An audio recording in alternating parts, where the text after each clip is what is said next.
Building a Happy Home by William and Virginia Fagal. Mrs. Fagal speaks on Train Up a Child. A young man of our acquaintance, the father of 3 little tots, approached a prospective employer about a new position. He had been doing well in his old one, but the type of work was such that it kept him away from home a great deal, and he felt keenly about missing so many of the joys and responsibilities of being a father. After examining all the regular aspects of the new position offered him and finding them satisfactory, he accepted and then expressed pleasure that this new job's regular hours would give him daily contact with his children. I believe he stated firmly that every child should have both a father and a mother.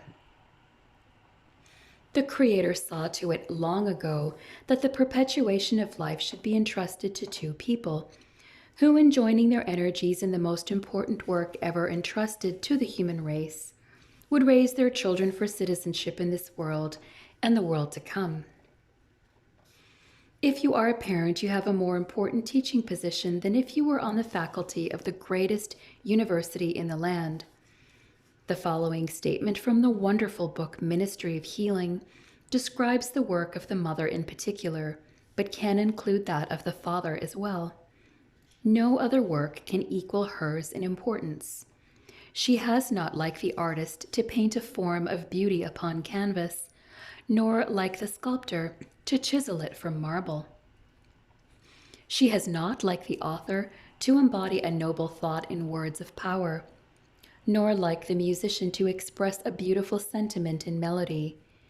It is hers, with the help of God, to develop in the human soul the likeness of the divine.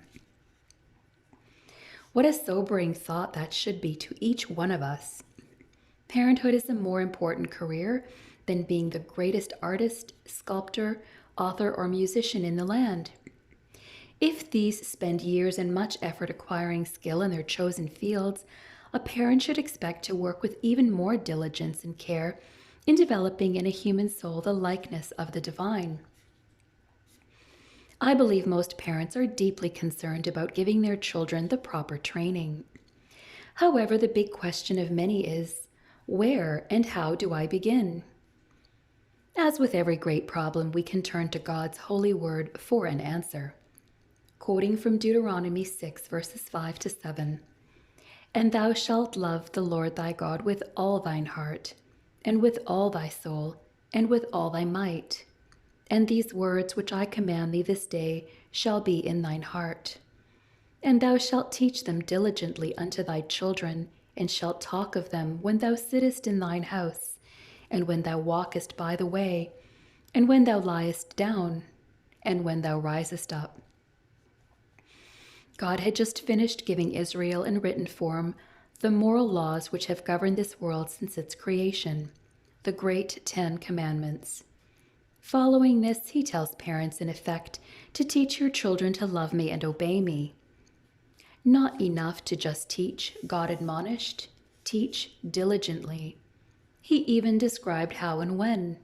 And thou shalt talk of them, that is, love and obedience, when thou sittest in thine house, and when thou walkest by the way, and when thou liest down, and when thou risest up. How specific God is in his instruction to concerned parents. Sometimes parents, overlooking the importance of the small details of life, slip thoughtlessly into wrong habits, which they would be unwilling for their children to learn. As parents, we are being observed constantly by our children, who are absorbing our attitudes and standards, making them their own. This goes on every day of the year that our children are with us. A president of Barnard College, herself a mother and keen student of parent and child relationships, expressed it this way. Parents are apt to fall short in their efforts to get across to children the need and importance of human values if they don't live those values with them. By sharing with youngsters daily our own tastes, beliefs, and experiences, we give them the best possible education for living in a difficult world. Thus, the do as I say and not as I do plan of operation will never work for parents. God's original plan for the family was for the parents to be the teachers of their children in every way until they established homes of their own. This task is much more difficult today because so many other factors are introduced into a child's life. Because of this, the earliest years are the golden years of opportunity, and foolish indeed is the parent who neglects to instill good habits and attitudes of obedience and love in even the youngest child. A prime example of a mother who discharged her responsibilities magnificently is Susanna Wesley, the mother of John Wesley, the great English reformer and father of Methodism. She was mother to 18 children. A woman of commanding appearance, she must have had great organizational ability because she not only raised her children but also educated them at home. Despite overwhelming responsibilities, she always found time for daily prayer and Bible study.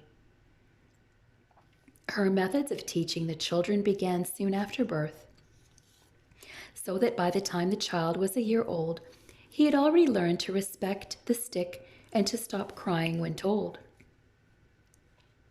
Modern psychologists might conclude that such stern measures in infancy would ruin a child's future development, but apparently these no-nonsense methods were consistently combined with love, common sense, and good judgment, so that the energies of the children were actually released for constructive living.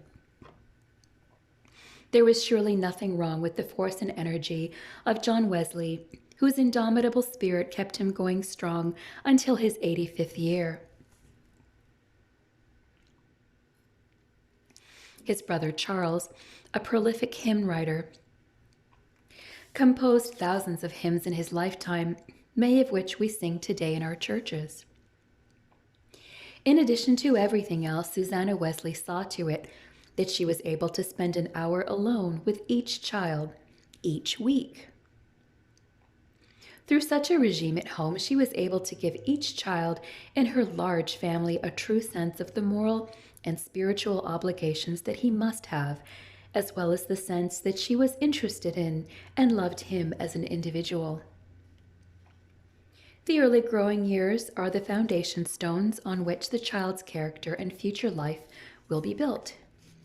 Luther Burbank, the great horticulturist and wizard with growing things, made the statement at one time that if we gave no more attention to our plants than we do to our children, the world would quickly become a jumble of weeds.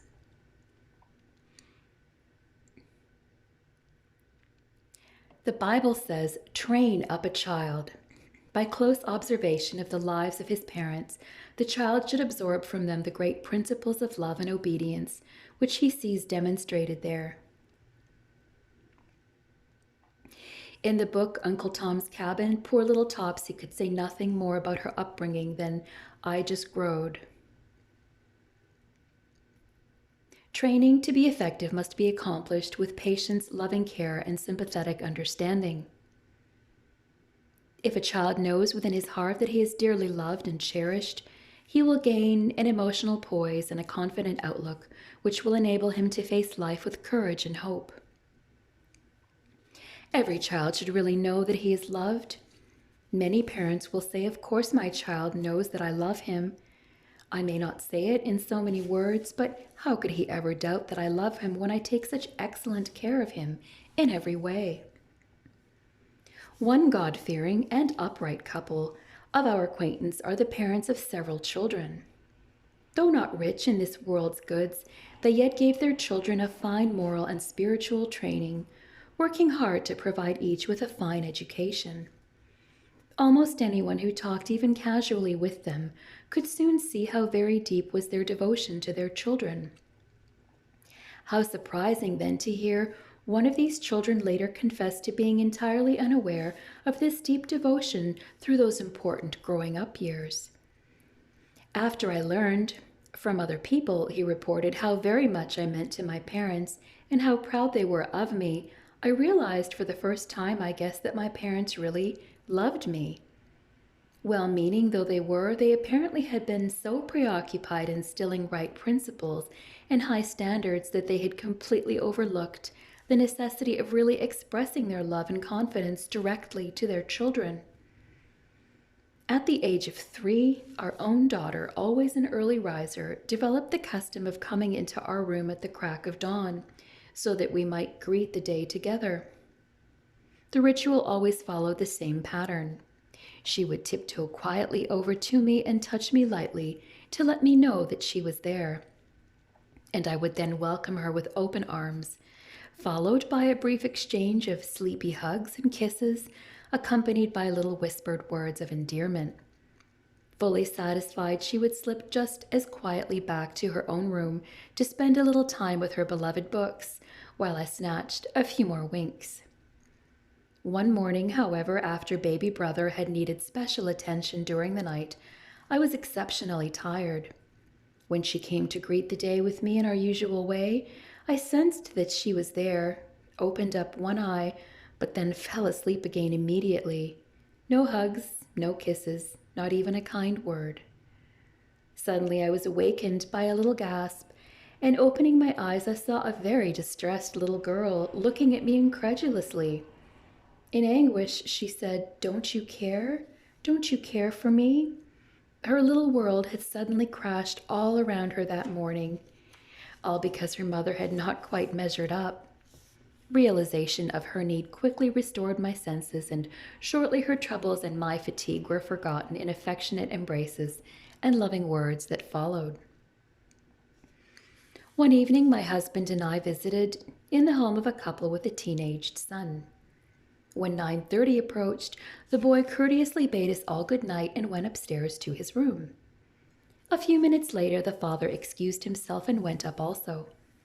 Perhaps feeling that a little explanation was in order, their mother told us that Dad always spends about 10 minutes with Bill just before he goes to sleep.